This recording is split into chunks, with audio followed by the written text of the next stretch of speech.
Greetings, everyone. This is Payman Lorenzo, your host of the Leaders Without podcast. Today, I have another awesome guest for you, my new good friend, Cassandra from Stargazers Unite from beautiful Dallas, Texas.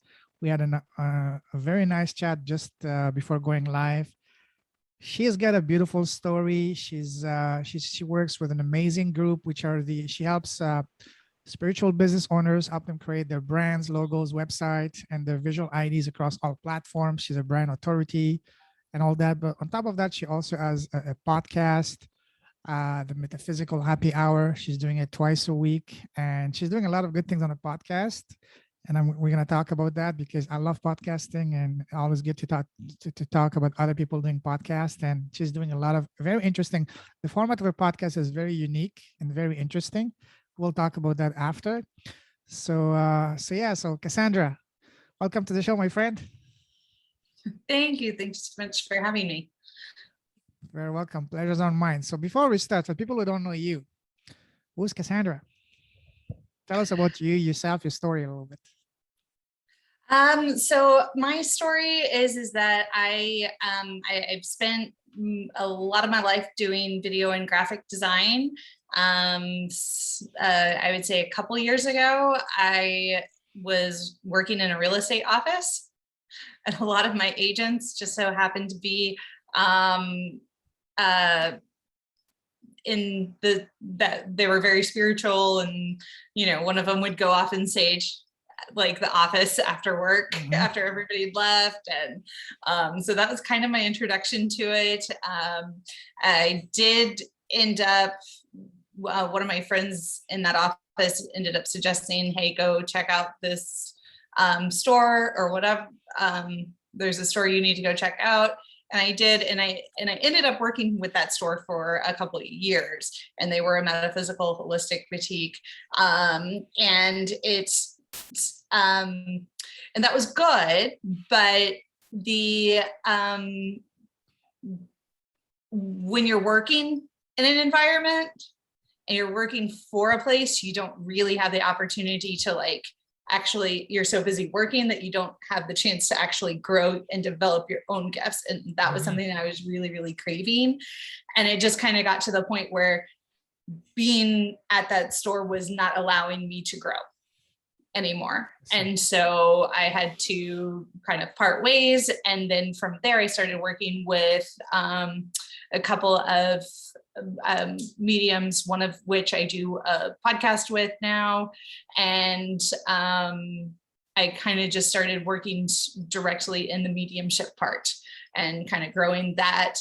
I've got an amazing mentor and teacher. Her name's Colby Rebel, and I've been taking classes with her and growing that side. And I've been working on the podcast with my other, which Tracy Escobar, she's the Red Couch medium. She's also one of my mentors and teachers as well. So I've kind of got some amazing people that I get to work with now. And one of the things that I really love is that I can bring my expertise of video and graphics work that I'd been doing for years and bring it into the spiritual community and kind of help people get that visual identity across all platforms. And then I actually just recently partnered with a guy that does the SEO work and can kind of, it's like, whereas I can make it all very visually pretty, he can actually make it rank and get all of the SEO and your copy and all of that. So that's kind of a fun new thing that a new partnership that developed as well. And he and I actually have another podcast that we're doing together on that too. So it's like the Metaphysical Happy Hour that I do with Tracy.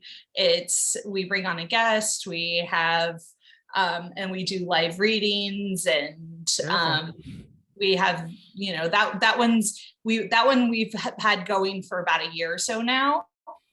Whereas the other podcast that I just started with my friend that does SEO is Market Your Magic. And that's business tips to row card readings, business tips to row card readings. So it's kind of, again, Wow.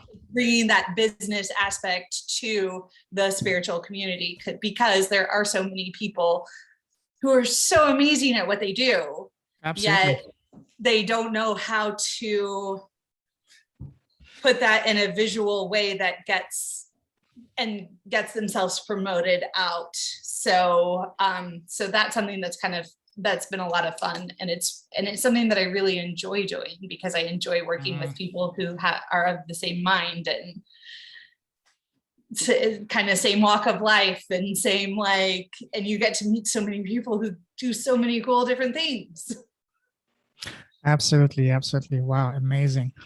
We're going to talk about that in a moment. But first, let's talk, as I said, I'd like to look, so to speak, under the hood to see what's in your heart and have a heart-to-heart conversation, hence the name Leaders with a Heart. So first, tell us, Cassie, what makes you happy?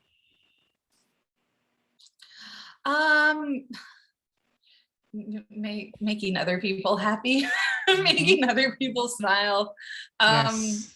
especially if it's someone that I you know, that I've really connected with, to see them succeed, or to know that I've helped them in some way that has made life easier for them. I mean, even just throughout my day, people will call me and be like, hey, I need help with X, I'm panicked and I'm in a moment where I don't know what I did, or I have to get this loaded onto Facebook, or help. And I'm like, yeah, okay. And then I'll sit there and I'll help them through that, and we'll kind of walk them through it. And by the end of the call, they're like, thank you. Oh my gosh. And they're in such a happier place, because and it's okay, I was able to make somebody's day a little bit easier, and that makes me happy. That's amazing. It's all about just, I love what you said, making someone's day a little bit easier and making someone smile, because I'm the same. That's amazing. Wow. Speaking of smiling, what makes you smile? I would say probably going out, and I enjoy the days where I just get to go and walk outside and be in nature and be around my pets. As we were discussing earlier, I have an entourage of pets. So I have 4. I have 2 cats and 2 dogs, and so spending time with them. Lovely, fluffy entourage. Yeah, that's awesome. Wow. Yeah. So they make me smile. Especially when they come up and just before we went on live, we had my cat up here wanting to be part of the show, and just the fact that they come and cuddle in my lap, or want to give a hug or whatever, it's oh, that makes that's me so sweet. Yeah. Now, tell us, what makes you come alive?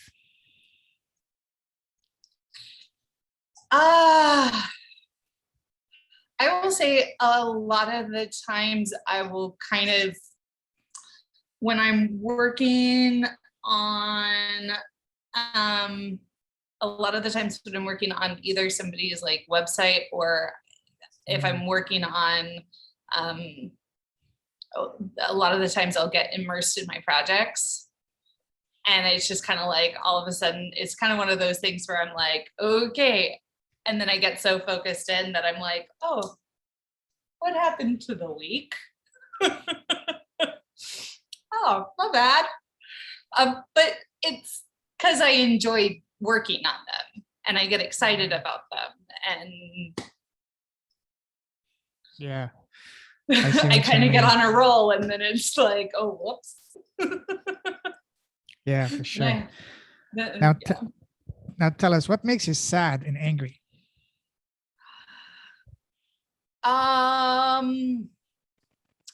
When when I feel like I've let somebody down, or even worse, when I feel like I let myself down. Which is worse? I'm very hard on myself. Which is worse? Letting someone else down or letting yourself down? I would actually say letting somebody else down. Yes. That one's harder. It's yes, ooh. yes. I know. I know. Mm, Because usually when it's myself, I'm like, okay, I'm in my own head, and I you know, I can choose to stop that thought train, right? for sure. For sure. Yeah. Whereas if I let somebody else down, it's like, oh, Oops. Yeah. It's you have that's more. that, Oh yeah. that sucks. I know. I know. Now, what scares you? The dark? um, Spiders? No. we're not friends. Yeah. Spiders and I are not friends. However, if Me I find neither. one in my house, I try to let it outside and not kill it. Mhm. Exactly. Roaches might be a different story. Um, I'm like, here, let me introduce you to my cat. Good luck. They will be good friends, Um, that's for sure. yeah. So, what scares me, I think, is more than anything failing. Mm. Why does that scare you? Um, because don't we all kind of fear that? Like, but I think that it's more that than anything else.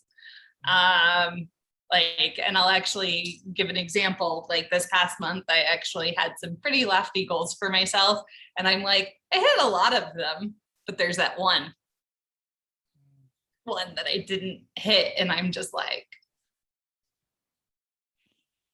Yeah.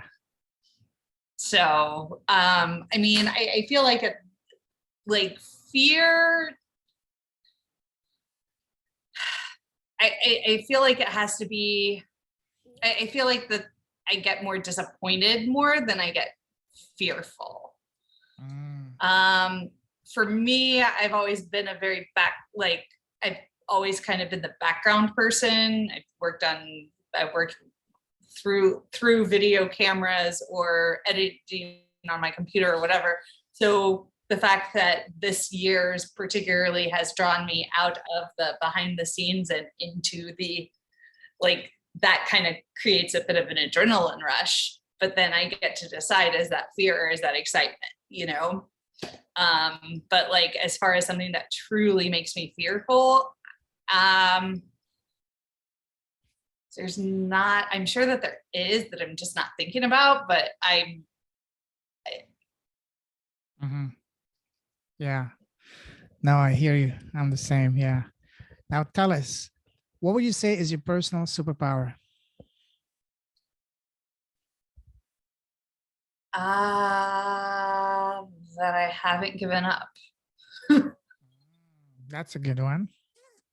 that I just keep going. I mean, I might get knocked down for like, if something like really upsets me or gets to me, like it may knock me down for a little bit, but then it's like, okay, give me a minute to like process and think and get over it, and then okay, then I'm back.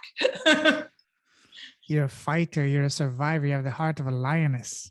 That's good. I can say that. Yeah. Awesome. All right. Cool. Now let me take you on a trip. I know you love traveling, right? Mm. I lived and I worked on cruise ships for 5 years, so Oh, yes, I love wow. traveling. We'll talk about it in a moment, but let me take you on a different type of travel, which is a trip down memory lane. Remember when we were kids growing up, everybody asked us, parents, families, teachers. So Cassie, what do you want to become when you grow up? What was your answer back then?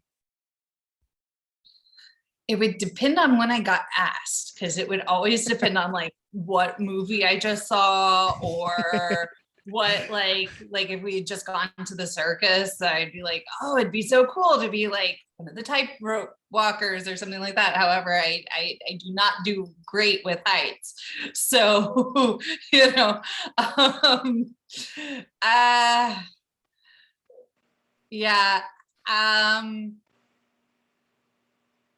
I think it would just kind of depend on the moment. Mhm. And there wasn't really anything that I really, I would say that there's not really something that I really landed on. and then chose to really go with it until probably about high school. And what was And at that time your answer? What do you have in mind? so I was in a theater class because at the high school that I went to, everybody at least had to take one. And the very last project that we did in that class was actually to do a video project. We had to put together our own video and our own script, and we were working with the video department there. And I got into the video side of it, and it stuck. I did it all through college, and then when I went in and I worked on cruise ships, I was a videographer out on ships. It's just something, it's like that piece of it just always stuck. So there you go. Awesome. Now, let's stay back to when you were a kid growing up and being in school. What was your favorite subject in school?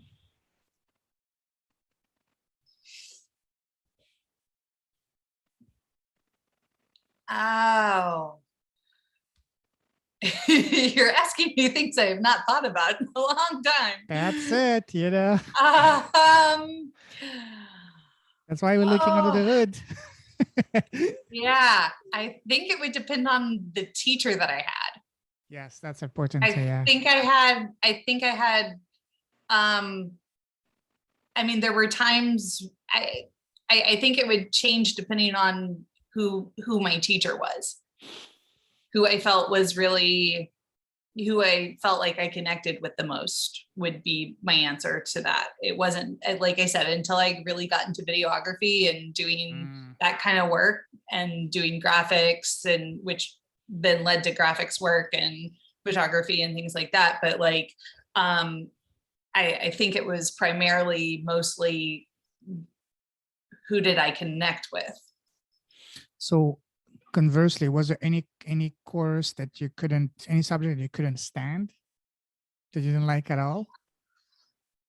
I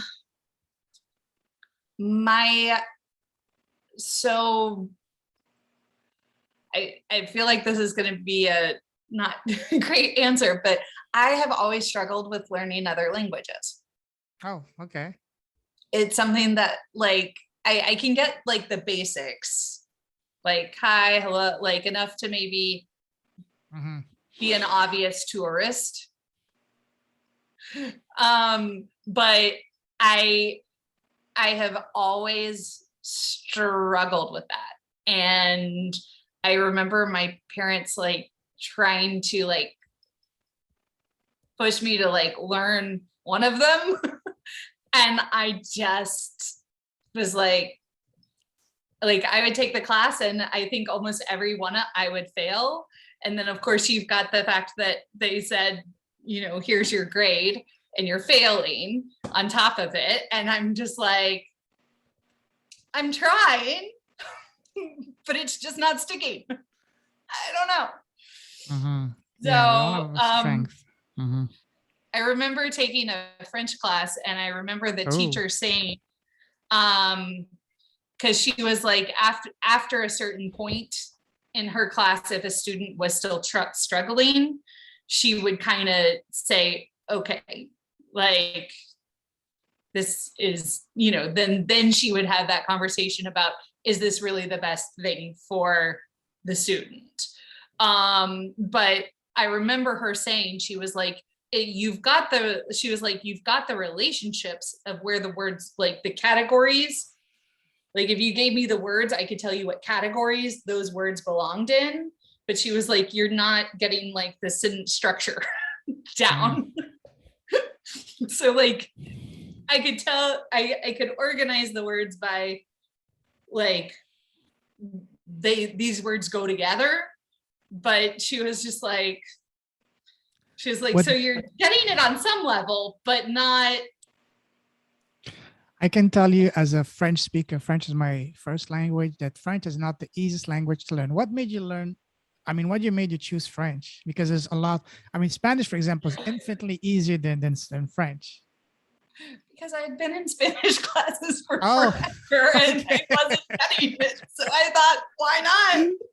Okay. Why not give this one a try? But like now that I'm older, I'm like, okay, it would have been very beneficial to learn, like to really try to get one of them at Sure. least. But yeah, it was the other option available. So I was like, let's give it a try. And then I Yeah. think at some point they just opted me out of Yeah. because they were like, this is just not Well, working. you went for the hardest one because French, as I said, it's not the easiest one. And but the beautiful thing is once you learn one of the Latin languages, you can understand most of the others. Like for me, French is my first language. I learned Italian, Portuguese by myself from zero to fluent without taking any classes because the base foundation is so similar. Even the Spanish, I learned it because the base is so similar. So once you learn one, you can you can read. Let's say you learn French, you can read anything in Spanish and Portuguese and Italian. You will understand. But listening to it's a different story because the pronunciation and all that. But French, my hats off to you because French is probably one of the top three hardest languages in the world outside of the Asian languages. Oh my God, that's another story, right? Wow. Awesome. All right. Now let's move forward from the time you left school to now. How would you describe your path? Would you say that once you got into one lane, it was pretty straight sailing, smooth forward on one path? Or was it like turns and twists and turns and twists, like a roller coaster? Oh, that's an interesting question. Thank you. It's kind of like when you look back at it, it's probably a more seamless flow than what I felt like it was at the time. Because it's like I got out of college with my with my radio, TV, and advertising background, like BA, and then I went. It was kind of one of those things where I was like, okay, I'm looking for a job, really any job. And my mom and I was applying for cruise ships and I was applying for land jobs, and I was kind of like, okay, whatever sticks first, that's where we're going. And my mom actually went to she went to some conference for her own work, and she kind of got bored and walked out the door, and across the hall, Carnival Cruises was having a big convention, and she walked in and just so happened to talk to like one of the heads of the departments for like it was the right connection to get me connected to the right person. And so once I got that like, and I sent that in, probably within a month or two, I had my plane ticket and off to the next cruise ship. And my mom was just sitting there going, what did I do? Take me along. Like, Take me along. Did you say that? she's like, what? Wait, what did I do? Yeah. Bye for 8 months. See ya. See you next year, everyone. So yeah, she and I think on some level she might be like, why did I do that? But then I spent 5 years working on cruise ships and spent a lot of time in the Caribbean, and family got to come visit. And I had gotten off of ships or I was in between contracts, and my family goes, oh, you want to go take a cruise during your vacation? Yeah. Not really, but okay.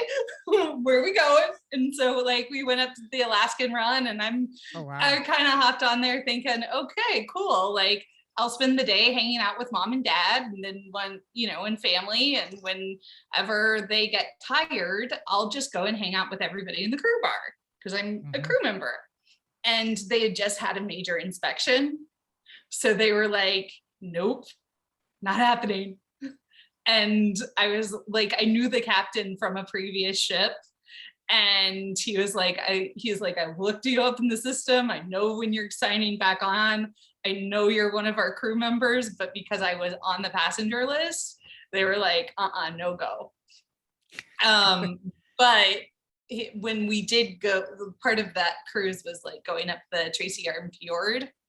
And he did tell me, he was like, when we go up the Tracy Arm Fjord, he is like, how many people are actually like in your family and sailing with you? And it was me, my sister, and my parents. So I was like, there's 4 of us total. And he was like, bring your sister, bring your family with you, and you all can watch it from the bridge. Wow. Of the ship, which I've having lived and worked on cruise ships 5 years, I can actually count the number of times I've been on the bridge on one hand. It's not something that's allowed hardly ever, especially by non-crew members. And so like so that was a really cool thing that happened just from like, wow. from Amazing. that. And so it's kind of like, I feel like I've just kind of followed intuitively and kind of let the universe guide me. And sometimes that's worked out really well, and sometimes it's not worked out very well. And it's usually because I didn't listen to my intuition that it didn't work out. So, been trying to.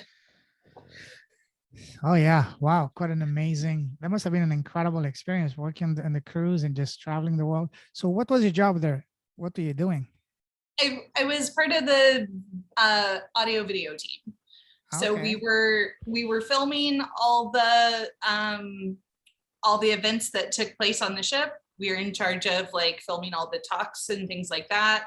And then for a good portion of the years that I was on board, we were also they had us going out and actually filming tours. So I thought you were performing because I see a guitar behind you. I thought you were singing and playing. No. A lot of my friends were the performers on ships, but okay, Oh, awesome. And I see that you were on the cruises, and your branding name, at least as far as I can see, is Stargazers Unite. I'm pretty sure you must have witnessed some incredible stargazing on the ships in the middle of the oceans. Yes, and that was actually one of the hardest things to come back to. Was when I came back home, because any night you could pretty much walk out on open deck and just the crew actually have there's a part of the ship that's like the very front, the very bow of the ship. And so on a lot of the ships, that's a crew area only. And so you could just go out there and like drag out one of the like lounge chairs and just go out there and like hang out and watch the stars. And so that was really hard coming back home and not having that option. Sure. Wow. Because out at sea, you don't have any mosquitoes, you don't have any bugs, you don't have anything like light pollution. You don't have the light pollution from, so it's really a great view. I'm pretty sure seeing the Milky Way was a nightly thing for you, right? Absolutely. Wow. So were you mostly in the tropical areas? Did you also go up north so you can witness maybe the northern lights? I had 1 or 2 cruise ships that I was on that spent some time going from like New York up to Canada. But I would say that was just a small portion of my time that was on ships. That's actually one of my bucket list things to do, is to take a trip like up to Alaska or Canada and view all that. Yeah. Mind you, unfortunately, we cannot see the northern lights everywhere in Canada. You have to go way up north to see it, because I only saw it once when a few years ago, I was working in the oil fields in Western Canada. We were in a place that was almost by the Arctic Circle. And at night, I was there with my boss, whatever. We just stopped. He just stopped the truck in the middle of nowhere. He said, "Come out." I said, "Well, what's going on?" Now I said, look up above you. See, wow.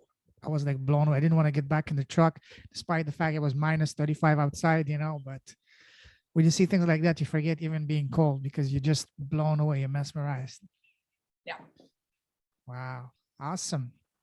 That's one thing that I love to do. I haven't been on a cruise yet, but getting on a cruise, I'm pretty sure being a crew versus being a passenger is a two completely different experiences, right?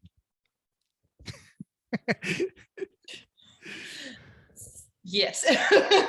We work, it's kind of, I will say this, for the department that I was in, Mhm. we got, it was a little bit easier for us because we were such a small department. We weren't like on duty 24/7 like some of the other departments are. So for us, it was a little bit easier because we were kind of able, like we were able to go off in port, and we were able to go off and kind of enjoy whenever the ship was in port. Even if you were on call, it was kind of like, I mean, Mhm. unless something really, and you know, which we actually did have a couple times, because we were also in charge of all the TVs on board. So if there's like any kind of power surge or power outage, you're like, so that's all of our shit. Like that's all the TV. I think one time we had docked in port, and then they were testing some kind of one of the systems or whatever, and it literally reset about 90% of all the TV boxes on the ship, which is about 4,000 TVs. So, Okay, not too bad. so we got a lot of phone calls like, I our can TV imagine. isn't working, and we're like, how, like we were working with housekeeping saying, you know, hey, can you just like try unplugging unplugging the box and plugging it back in just to reset it, see if it works, because like Reset we're the getting to them generator, as fast maybe. as we Yeah. can. There's three of us, we're doing our best. Wow. What would you say in terms of the most incredible, unique, unforgettable scene you've seen while being on the deck at night during the day on the ocean, as far as natural things are concerned, or natural vistas, or beautiful scenery, or anything that will always remain in your mind as one of the highlights of, you know, of this time? So some of the times when we were out early in like especially when we were like leaving ports or stuff, Mhm. a lot of the sometimes we would get the dolphins that would follow Oh, us. wow.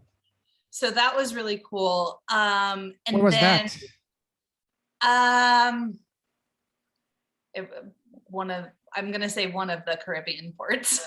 Okay. It Wow. yeah. So like we were able to see sometimes the dolphins. We also got a lot of the fly fish. Did you So if get you to were swim? seeing, Did you get to swim with the dolphins?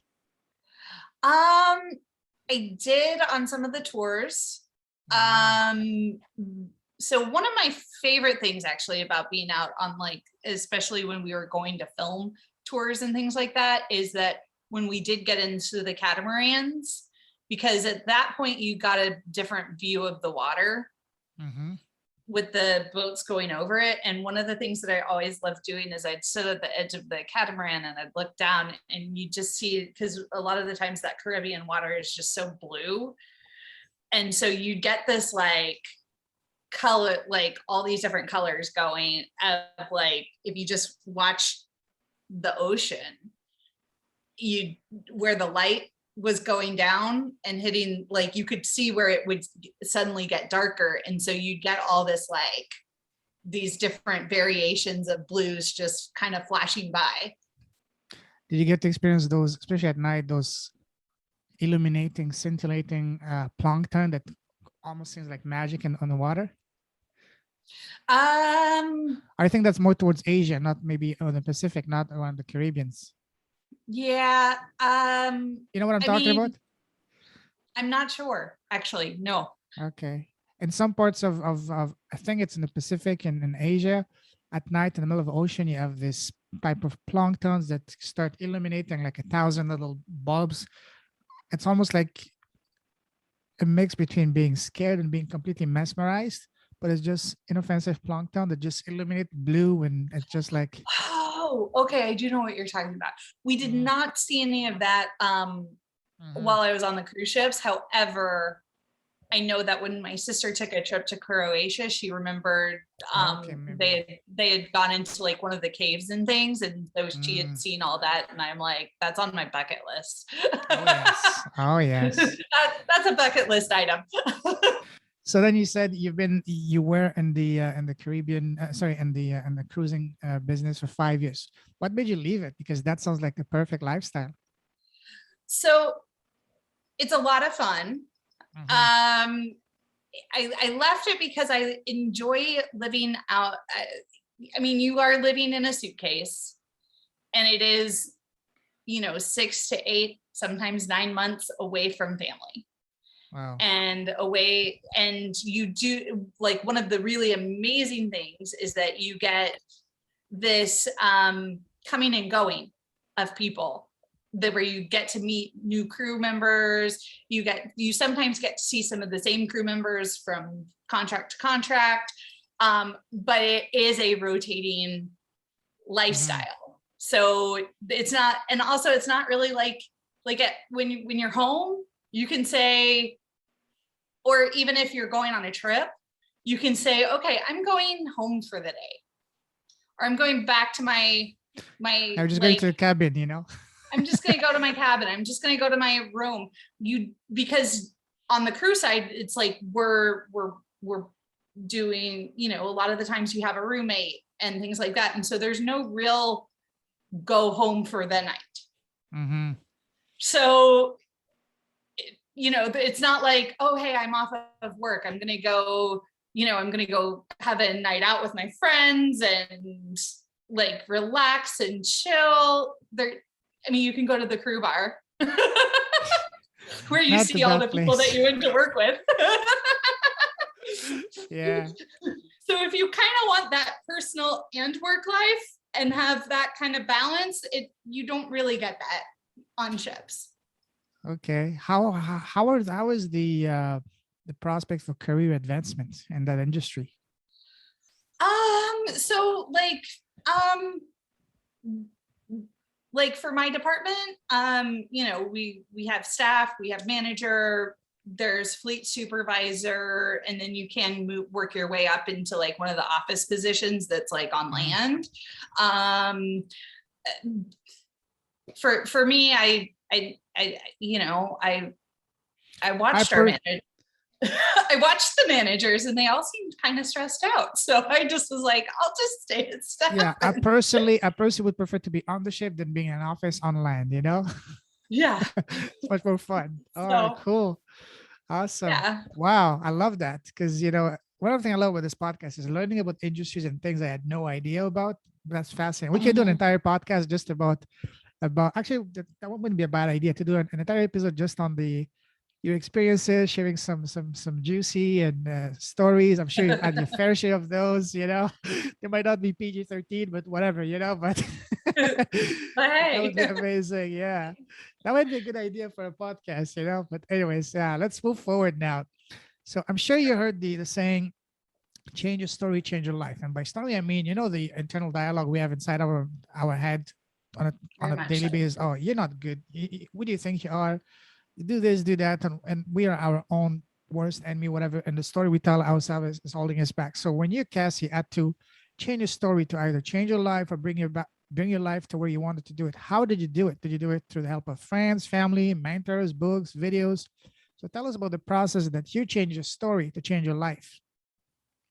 So I think the biggest shift for me happened, honestly, when as I said, I left the holistic boutique that I had been working at, and started working with some other teachers and mentors.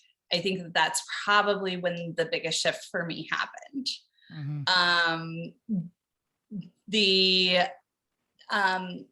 I realized that a lot of the relationships that I had had previously were very toxic. They were very controlling, very like, and so kind of when I had actually left the store that I had been working at, I just kind of made a list. These are the things that I want to see in the people that are around me. Mm-hmm. I'm done with the cycle. I want people with these characteristics in my life. I want people with integrity. I want people who keep their word. I want people who will, you know, you can book an appointment with and they show up for it. You know, I want people who are going to be respectful of the other people that they're working with. I want people who are going to be supportive of the people that they are working with. And kind of, then I kind of spent some time kind of like with myself and kind of like setting my own boundaries and getting really clear on me. And then I also, like I had mentioned at the beginning of the podcast, started my friend Tracy, who I do metaphysical happy hour with. She kind of just sat down one day, we were having lunch, and she was like, I'm going to be your accountability coach. Wow. I'm going to be your accountability partner. I'm going to be the person that makes sure that you get on this track and kind of stay on it. And she's just been just a rock solid human. She's like one of my favorite people on the planet. And she also leads by example too. And so, and then she introduced me to the mentor that she had been working with for a couple of years prior. And so now I've been working with that mentor for, and her name's Colby Rebel. So I've been working with her now, and it's like, I'm actually in her spirit. She has a spiritual business development class. And I've been taking that, and it's like, every time I like, even just out on Facebook or Instagram or whatever, when I'm like promoting the things that I'm on, she'll like it, or she'll be like, heck yeah, or, you know, and it's like, you have that support, and it's like, oh, that's so cool. And, you know, it's just kind of completely shifted. Also me, you know, being around people who have very strong boundaries and and have that integrity. And it's like, it's kind of like, oh, it's okay to have that. It sets that precedence and that example. And then therefore it makes it a lot easier for me to implement, because it's like, you know, it's kind of all the coaches that I work with now. It's kind of like, I'm like, okay, just draw in your inner Colby or Tracy or whatever. Like, what would they say in this situation? And you're like, exactly. Okay, and there you go. You're good to go. And we all need that. We all need someone like that in our life. Someone that's going to be not just a friend, but also someone that's going to give us some tough love, and so we can get on the right track and keep us accountable. Absolutely. Love that. Now, that's a perfect segue. Now, let's talk about your business. Tell us about what you're up to, what you're doing, and yeah, tell us more. So my business is helping with the video. I help with video graphics, logos, branding, a lot with the visual side of how, and the presentation of someone's business. I do have the podcast Metaphysical Happy Hour with my friend Tracy. We are about a year or so into that podcast, so that's pretty cool. And then I also have a podcast that I'm doing with another business partner that's been a more recent development. And and that's like business tips along with tarot card readings. So I've got both of those things that are going. Wow. And they're both also guided towards, which I feel like is important, is like the unity and connecting people, especially in the spiritual business. And so that's kind of what I do with that. That's awesome. That's awesome. Tell us more about the programs you offer, the different packages and all that. If someone is watching, when they watch this and they wonder, okay, how can I benefit from that? So tell us more about the different levels of programs you have, different packages, different ways you can help someone. So, okay. So a lot of the times I get somebody who they have a business or they have the services that they offer. A lot of the times they don't have a logo, they don't have they don't have their branding colors, they don't have their website, things like that. So what I do is, first off, whenever I talk to a client, I try to get a gauge on where they are. Where are you in your business? What is it that you do need help with? Because, and if it's somebody who's like, I'm brand new, I don't know, then we kind of start at, basic package is getting your brand, your colors, meaning, we get your colors, we get your logo, we get your, and we get your, figure out what fonts you want to use that fit you, fit your personality, fit your business, and also fit what you want to bring in. And a lot of the times, especially when I'm working with somebody who's in the spiritual community, that's looking at what do these colors stand for? What do they represent? I actually just recently redid my my own branding because I really looked at what the colors I was using, what they stood for, and it wasn't a major adjustment, but it was just a very slight shift, and it made a huge difference. So a lot of the times it's just getting that, what is that color palette that we're working on? What is it that you want to be known for? What do you want people to associate with you? And then once we've established that, then we can go into creating the logo. And then creating the website. So with the website, so what I like to do with the website is, number one, I like to keep the control of the website in my client's hands. Mm-hmm. I cannot tell you how many times I've come across somebody or I've met somebody who I'm like their fifth website designer, and they're scared beyond their mind to work with me because the last 3 or 4 have taken their website, held it hostage, not done anything with it, and held on to it for years. And I'm like, no, that's not how you do business. Wow. So that's crazy. So what I do is, we figure out a domain name if they don't already have it.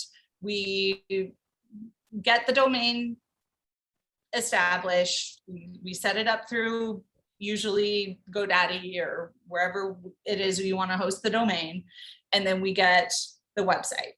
Typically, I work with WordPress. The website hosting I keep with the client, and any of the if we end up using any plugins or anything like that, passwords and everything like that, that stays with the client. And then what I do is I take what we've already established as far as their brand and their logo and their fonts, and then I can connect them with the guy that I work with who does SEO, who can help with them with their copy, their bio, their the writing out of all their services. And then once we have all that information, we can place it into the website and then make sure that the website's SEO and everything is up so that they're easy to find on Google, and then we go from there. Awesome. And then from there, it's usually like, hey, I've got a special coming up, or I've got a flyer that I need. I also sit down with my clients whenever they are doing a website with me, and any of the aspects of their website that they want to know how to do themselves, I will sit down and I will go over that with them. I'll actually set up I do media consulting work. So I will sit down with somebody and I will help walk them through if they have a weekly blog or something that they want to be posting, and they want to be able to get into the website, just to be able to post that, or they want to understand how something's done. I will walk them through that as part of their website package. So sure. I'd rather spend a little bit of extra time with them.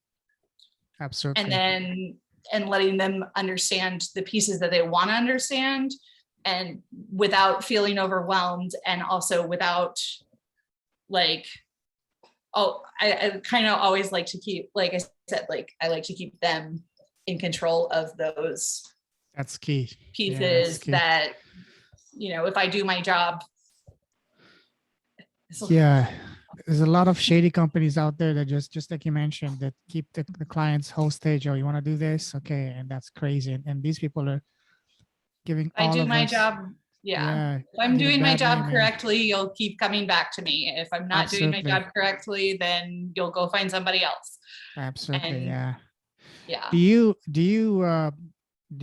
build the websites and the logo and all that yourself, or your team around you to help you with delivering those? So the building of the logos, I do myself. The building of the design of the websites, I do myself. When it comes to the SEO and the like bios and writing out the different things, that is going to be with my partner Stouffer Cavins. He's the one that can help with all of that. I'm like, give me Okay. the words, I'll make them look pretty. Yeah, But I'm not a writer myself. You do not want me no, to be writing for that. sure. But one of the things that I will say with him is that he's actually able to write your bio in a way that has the words that will ping rate higher on Google. So Sure. when he's writing, you're helping somebody write their bio or write their services or stuff like that. Like he's keeping in mind those things and those words that are going to help get you more traffic. And how are you getting your leads? Do you run ads or word of mouth or referrals, or what's your main strategy for getting your leads? My main source at this point has been mostly by word. Okay. And by referral. Yeah, once you start doing good work, of course, then the floodgates will literally open up. Absolutely. I agree. Yeah. Awesome. There's another way I want to share with you that you're doing half of it. The other half, I'm not sure if you're doing it, is using the power of your podcasting as a lead generation tool. Are you using your podcast in any way, shape, or form to generate leads for you? So we are, in the sense of every podcast that we do, I have like an event for, and so event through Eventbrite, and so it does generate that way. We haven't with the podcast, I'm not sure that we've gone too far into like we haven't looked at monetization or anything like that as of yet. But I will say this, as far as anybody who is looking to do a podcast, I can help them set up like their accounts and all of that, and help them kind of learn the programs to go live and things like that as well. What platform would you recommend to be the best for someone that wants to, let's say they have a YouTube channel, but they're not having like an audio podcast? What would be the easiest way for them to extract the audio? I mean, it's not just extracting, that's easy, but what platform would you recommend for them to go first? Is it iTunes, Spotify?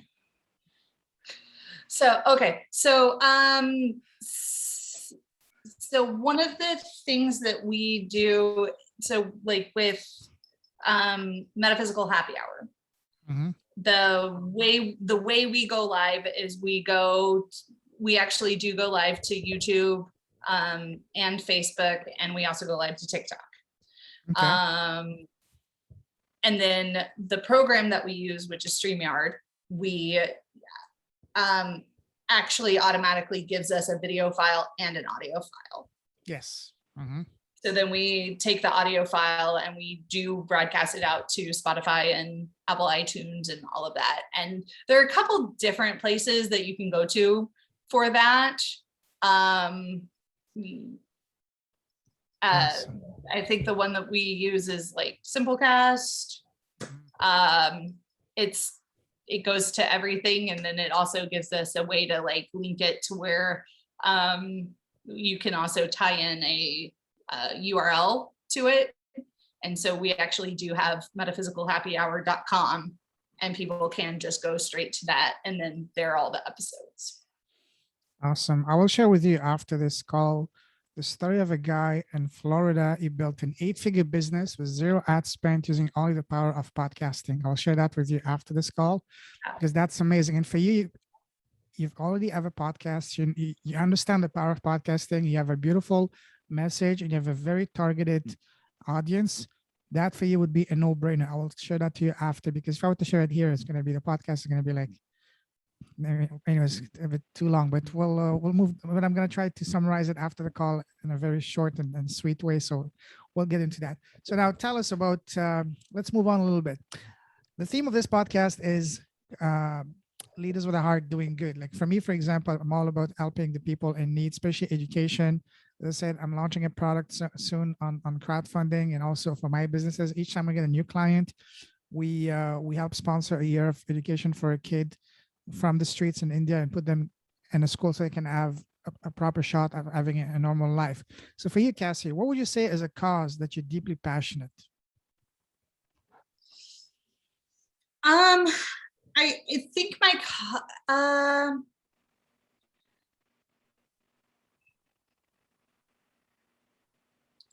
I would say that my cause is probably the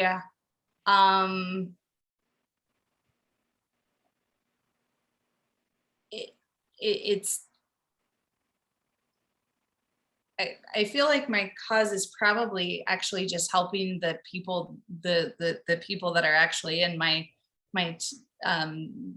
in the spiritual community, helping them know that there's a, you know, I go to a lot of fairs and I help work them, and I end up, you know, speaking to people and they're like, you know, oh, how many readings do I have today? And I'm kind of like, and how many, you know, it's that, and how many people did you tell?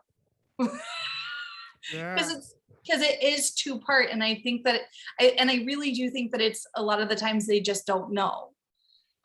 They don't know that aspect of, you know, it's, you can manifest and you can set your intentions of how many people, like, how many people do you want to reach today? How many people do you want to help today?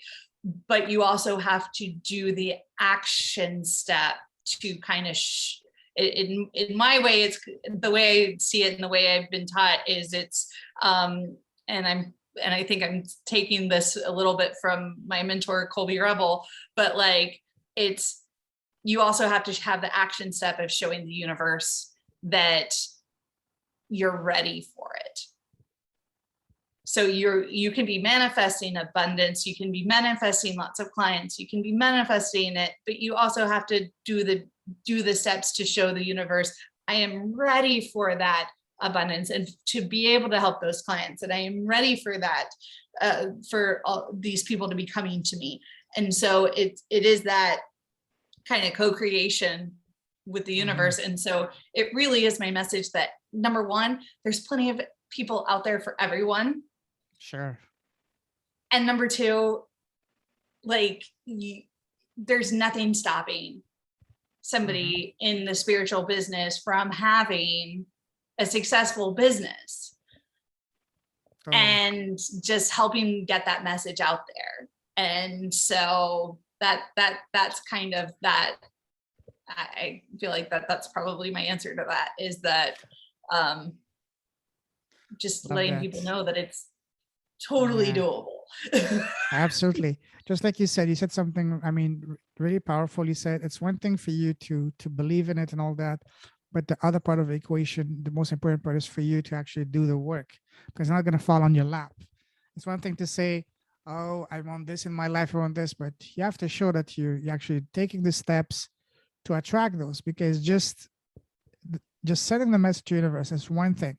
But for the universe to send it back to you, the universe needs to see that, hey, that person is actually congruent to the message they're sending. But if you're only just sitting on your couch or whatever, not doing it, That's not gonna happen. You Right. know, that's really powerful. All right, so we can talk for hours, Cassie. You have it's really fun talking to you, and we haven't even scratched the surface. There's so many more things I want to talk to you about, but let's wrap this up and like ask you some fun questions. Now, what would you say was the best piece of advice you've ever received so far?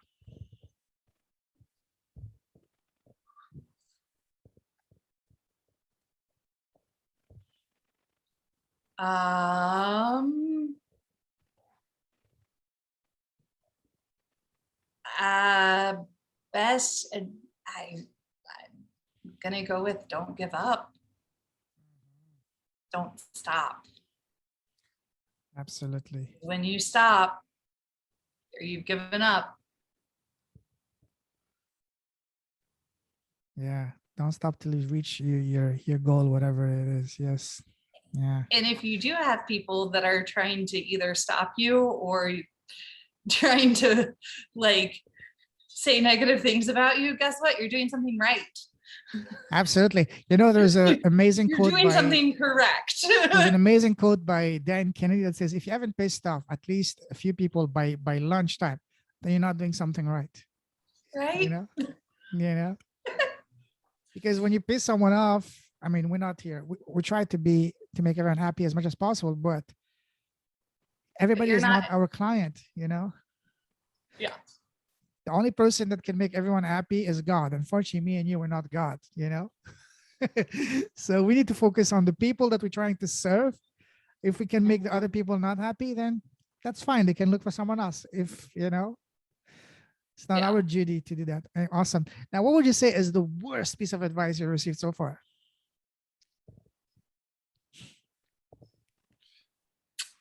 I'm not so sure it was a piece of advice, but the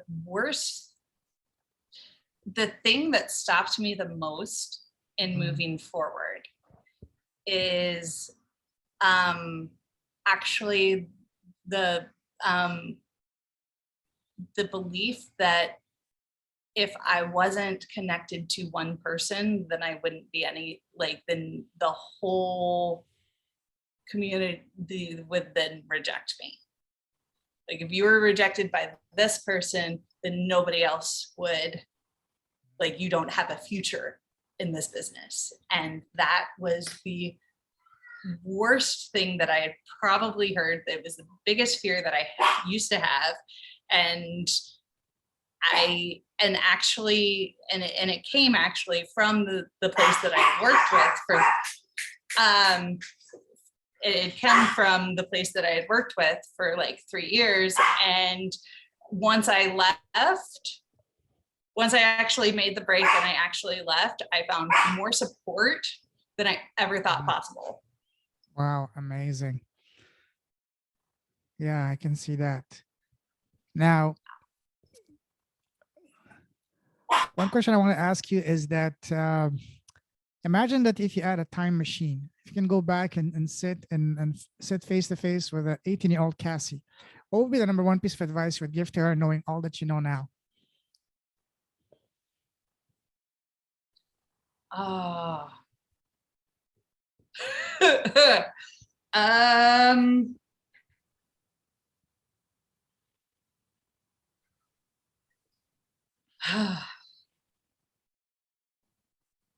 um that's a hard one. A lot of thoughts are running through my head. What is the first one that comes to mind? Uh,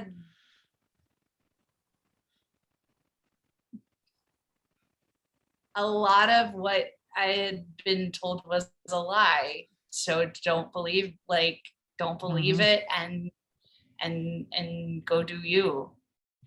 Absolutely. Absolutely.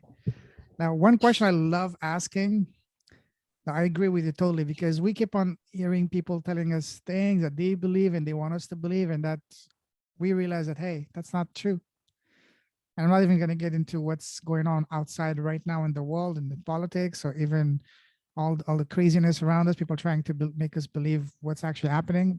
I'm not even going to get into that, but you know it. We know it. It doesn't stand, doesn't make any sense. So that's just one example. Yeah, wow. Now, one question I love asking is, what is the smallest thing you've done that has had the biggest impact on your life? I'll give you an example for me. For me, and by small, I don't mean something small. I mean just one thing that you've done. So for me, the one thing that I've done has had the biggest impact has been starting this podcast, because it's allowed me to connect with an incredible human being, having really deep, meaningful conversation with amazingly beautiful souls.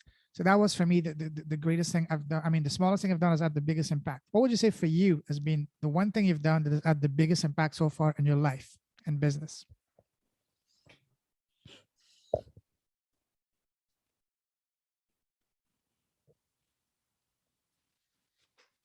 Um,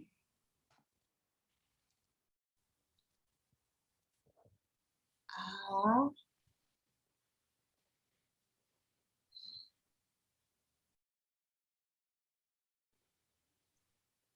I would say,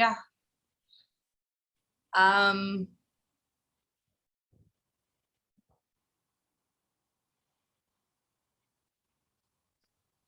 so I think for me, it actually comes down to some of the classes that I've been taking. Because there were a few moments in with one of my mentors where I wasn't really sure if I should keep coming. And I kept coming, mostly because I had already bought tickets. Mostly because the tickets were already bought. But the but I'm glad that I stuck with it, because working in that class and continuing to be in there and to continuing to work with that teacher and that mentor has helped to raise my confidence to the point of where I am doing podcasts, where I am out in front of people. And I feel like if I had not shown up and kept coming, I would have really missed out on probably on one of the teachers that has been one of the biggest influences for me. And so that kind of does go right back to the don't quit and don't give up, because yeah, like if I had not continued going to that class, then I definitely wouldn't have a podcast. I definitely wouldn't have, I would have just stopped. Totally, I can see that. Yeah. So. Awesome. Well, listen, that's amazing. Love talking to you, but we gotta wrap this up. So, what would you say? Do you have any parting words of wisdom to anyone watching this? I would say, whatever it is you do and whatever it is you're working on, be true to you. Make sure your message is authentic. Mm-hmm.